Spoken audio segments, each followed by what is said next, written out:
বিসমিল্লাহির রহমানির রহিম। আসসালামু আলাইকুম।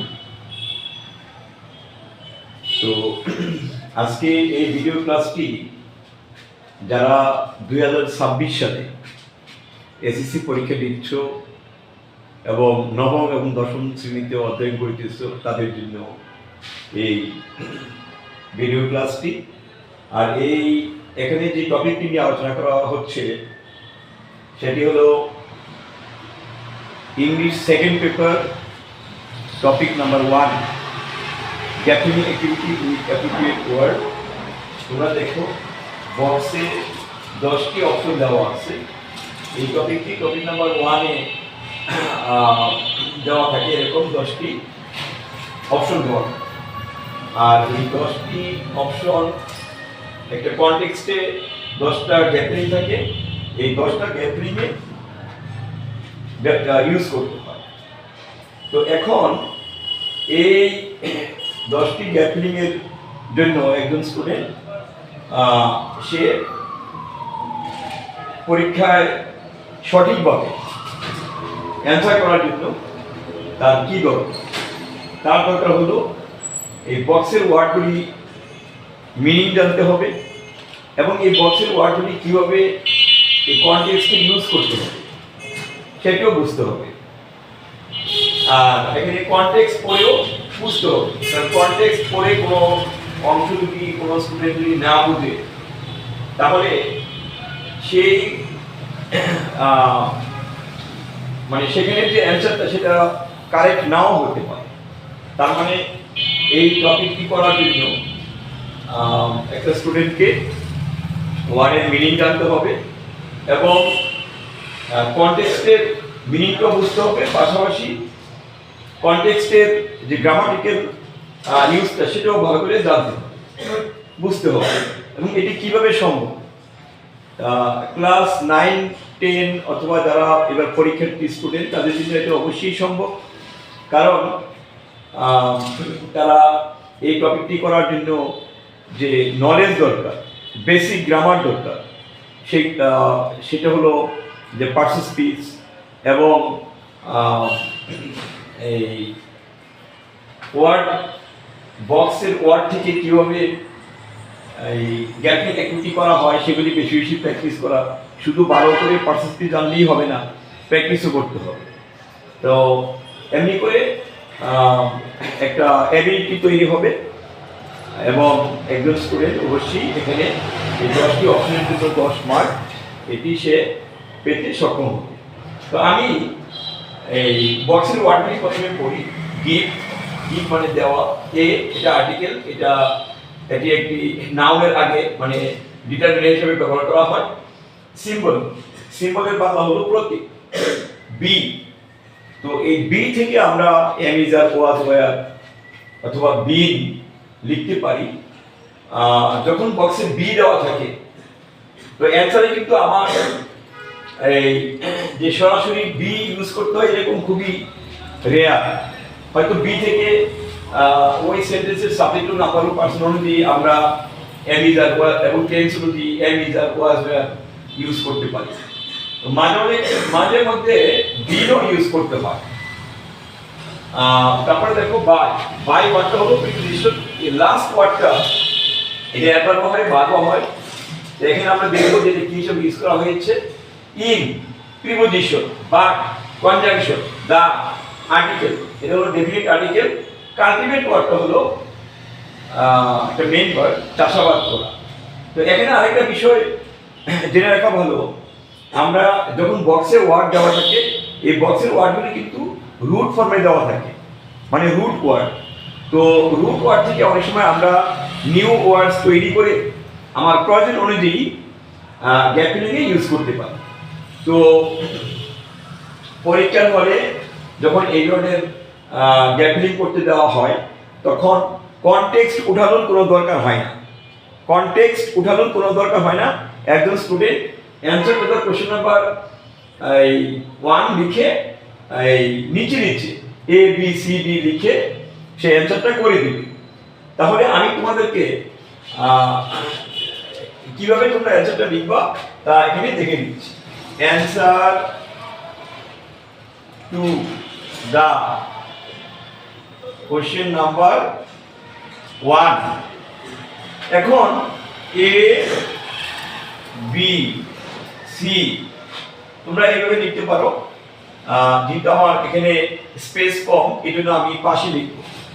তাহলে আ ফ্লাওয়ার ইজ, এখানে গ্যাপ দেওয়া আছে, আমি এই গ্যাপে ওই বক্স থেকে কোন ওয়ার্ডটা আমি নিয়ে আসবো এটা ডিপেন্ড করবে যে আমি এই কনটেক্সটটা, এই সেন্টেন্সটা কতটুকু বুঝতে পেরেছি। A flower is dash best gift of nature.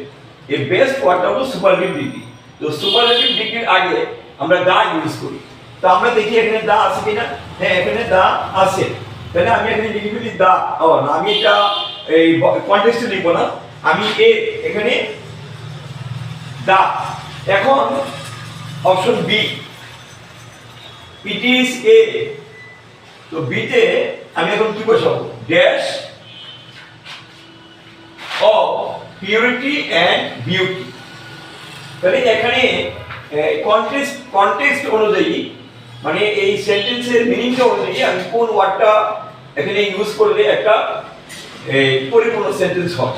দেখো, it is a symbol of purity and beauty.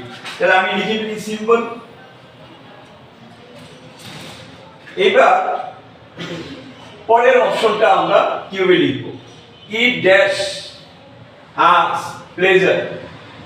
তাহলে ইটটা হলো সাবজেক্ট, সাবজেক্টের পরে এখানে রিকোয়ার করে একটা ভার্ব, ইট গিভস আস। তাহলে আমি এখানে লিখে ফেলি গিভস। তো এখানে অনেক স্টুডেন্ট করে কি সাবজেক্টের নাম্বার অফ পার্সোনালিটি ভার্বটা ইউজ করে না, কিন্তু এটা খেয়াল রাখতে হবে যে এখানে ইট ওয়ার্ডটা সিঙ্গুলার নাম্বার, কাজে আমি এখানে ভার্বটা ইউজ করব, এই ভার্বের শেষে এস বাই এস যুক্ত করতে হবে। এখানে আমার রিকোয়ার করে হলো গিভ, কাজে গিভের শেষে আমি এস যুক্ত করব। তাহলে it gives us pleasure. There is nobody dash loves a flower.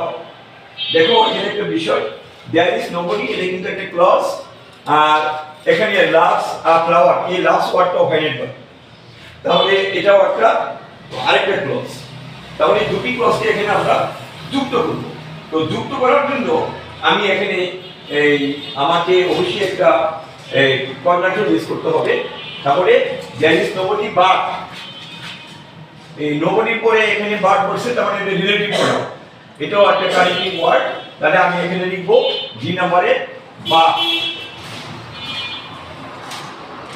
তারপরে দেখো, but it is dash matter of sorrow that a flower does not dash long.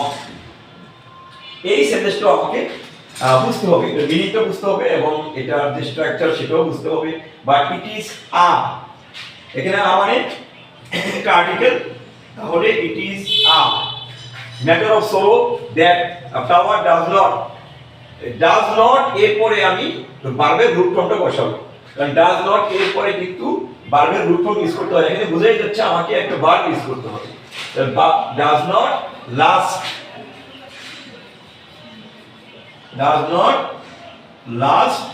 Long. It blooms dash the morning, এটা কিন্তু একটা phrase. তাহলে in the morning, এখানে কিন্তু in আছে, তো in the morning. and fades away soon. Nowadays, flowers dash cultivated in our country.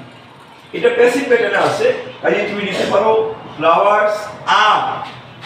তাহলে জি নাম্বারে কি হলো? ও জি এখানে লিখবো না, জি লিখবো এখানে ইন।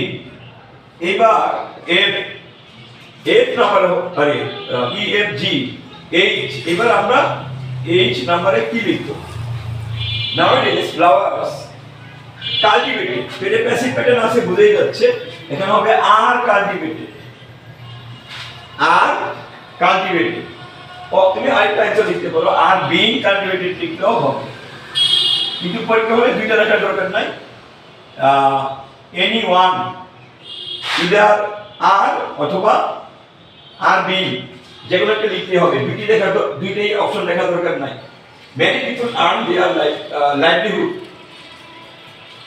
এখানে আই নাম্বার দেখো, এই লাইভলিহুড এই ওয়ার্ডটা নাউন, ফ্লাওয়ার। তো এখানে দুটি নাউনের মাঝখানে আমি বসাবো এবং এখানে একটা রিলেশনটা হলো একটা প্রিপোজিশনের রিলেশন। কাজে এখানে বাই ফ্লাওয়ার, আর ফ্লাওয়ারের পরে আমি এখানে আমাকে একটা নাউন বসাতে হবে, তার মানে ফ্লাওয়ার কাল্টিভেশন।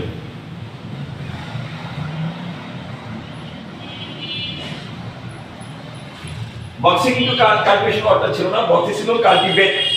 কিন্তু এখানে কারেক্ট ফর্ম ইউজ করার জন্য আমাকে কাল্টিভেট থেকে কাল্টিভেশন ওয়ার্ডটা ফর্ম করতে হয়েছে। এটা যারা পলিটেকনিক স্টুডেন্ট বা ক্লাস 9 এবং 10 ক্লাসে অধ্যয়নরত স্টুডেন্টদের অবশ্যই বুঝতে হবে এবং জানতে হবে ভালো করে যে কাল্টিভেট থেকে আমরা কাল্টিভেশন নাউন একটা নিউ ওয়ার্ড তৈরি করতে পারি। এবং আমার রিকোয়ারমেন্ট অনুসারে এখানে আমি কাল্টিভেশন ওয়ার্ডটা ইউজ করব। তো আশা করি তোমরা সবাই বুঝতে পেরেছো। কিন্তু পরীক্ষার হলে তোমরা নিচে 10টি অপশন লিখবে। এখানে আমার এত স্পেস ছিল না বলে আমি সবগুলি অপশন নিচে লিখতে পারি নাই, এই জন্য আমার কয়েকটা কলাম হয়ে গেছে। তোমরা কলাম করে লিখবা না, তোমরা অবশ্যই অপশনগুলি নিচে লিখবা। Thank you all.